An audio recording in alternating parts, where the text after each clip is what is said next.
کہ انا و علی ابوا ہذہ الامہ، میں اور علی امت کے باپ ہیں، اور اولاد کو حق نہیں ہے کہ وہ باپ کے آگے چلے. سمجھ رہے آپ؟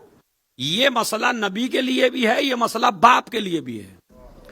اگر آپ شارجہ میں 10 لاکھ مہینہ بھی کما رہے ہوں اور باپ محتاج گھر پہ بیٹھا ہو اور راستے میں آپ چل رہے ہوں تو دولت کے نشے میں کبھی باپ سے آگے جانے کی کوشش نہ کرنا.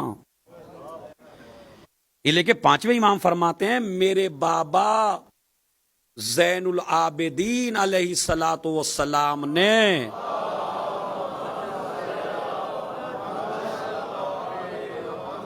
میرے بابا نے باقاعدہ ایک جوان لڑکے سے زندگی بھر کلام نہیں کیا. تو ایک مرتبہ ان سے پوچھا کہ کیوں کلام نہیں کیا؟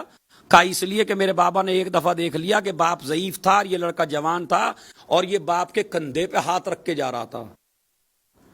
ہونا تو الٹا تھا، مگر دولت کے نشے میں یہ باپ کے کندھے پہ ہاتھ رکھ کے جا رہا تھا. تو میرے بابا نے اس سے کبھی کلام نہیں کیا. ایک جملہ مجلس کا آپ کو ہدیہ کر رہا ہوں، مجلسوں میں چاہے پہلی محرم سے لے کے قیامت تک مجلسیں کرتے رہیے، لیکن اگر گھر میں ماں باپ کا احترام نہ کر سکے تو نہ علی راضی ہوں گے نہ حسین راضی ہوں گے. اگر ان کو راضی کرنا چاہتے ہو تو آپ، اسلام کا حکم ہے جب اب باپ بیٹا کہیں جا رہا ہو. ہمارے ایک مجتہد کا قصہ ہے، بیٹے کو عہدے دار بنا دیا حکومت نے.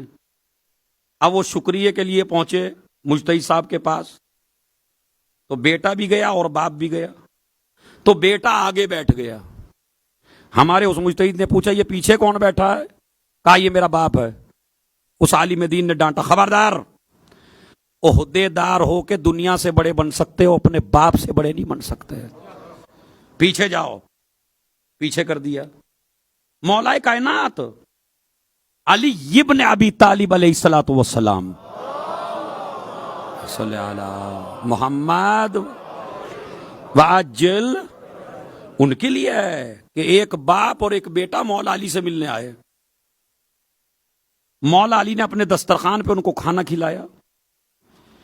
جب دونوں باپ بیٹا کھانے سے فارغ ہوئے تو مولا علی نے لوٹا اٹھایا اور باپ کے ہاتھ دھلوائے. پہلے باپ نے منع کیا، علی نے کہا نہیں. میرے مولا نے کہا نہیں میں ہاتھ دھلاؤں گا. یہ دلوں میں لکھ لیجئے بات. ایک مرتبہ میرے مولا نے ہاتھ دھلائے. جب مولا ہاتھ دھلانے سے فارغ ہوئے، کتنا خوش نصیب ہوگا یہ مولائی کہ جو علی کے دسترخوان پہ کھا رہا ہے اور مولا جس کے ہاتھ دھلا رہے ہیں. ایک مرتبہ بیٹے نے بھی ہاتھ بڑھا دیے. امام نے لوٹا نیچے رکھ دیا.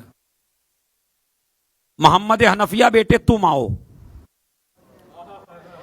ارے اس پہ تو اتنی داد ہونی تھی کہ آپ کو قیامت تک داد دینی تھی. کیا محمد حنفیہ ادھر آؤ. آئے. بیٹے اس کے بیٹے کے ہاتھ دھلاؤ. محمد حنفیہ ہاتھ دھلا دیے. اب بیٹے کے دماغ میں ایک بات آئی کہ میرے ہاتھ بیٹے سے دھلوائے، میرے باپ کے ہاتھ میرے مولا نے خود دھلائے. اب جس کی تلوار نسلیں دیکھ کے چلتی تھی اس نے ایک دم سے جوان کے ذہن کو پڑھا اور ایک جملہ کہا کہ بیٹے اگر تو باپ کے ساتھ نہ آتا تو میں علی تیرے ہاتھ دھلاتا، لیکن چونکہ تو باپ کے ساتھ آیا ہے، اگر میں تیرے بھی ہاتھ دھلا دوں، تیرے باپ کے بھی ہاتھ دھلا دوں تو اس کا مطلب ہے میں نے باپ بیٹے کو برابر کر دیا. ارے جن کو خدا نے برابر نہ کیا ہو،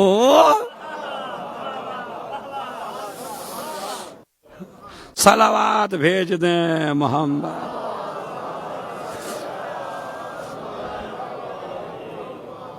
جن کو خدا نے برابر نہ کیا ہو، علی کبھی انہیں برابر کرنے والے. تو باپ کے آگے نہ چلیے.